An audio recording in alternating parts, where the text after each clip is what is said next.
উত্তম বেরিয়ে আসে, আমাদের কিন্তু সত্যিই রক্তবন্যা বয়ে যাবে, ঘরে ঘরে গিয়ে খুন করে আসবে।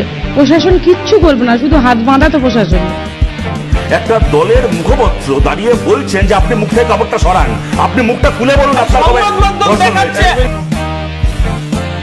দেখিলে বদন খানা মানুষ নয় কুত্তা ছানা, দেখিলে বদন খানা মানুষ নয় কুত্তা ছানা, গণধর্ষণকে বলে সাজানো ঘটনা। স্বভাব তো কখনো যাবে না, এমালের স্বভাব তো কখনো যাবে না, গালখে স্বভাব তো কখনো যাবে না, বিহায়ার স্বভাব তো কখনো যাবে না।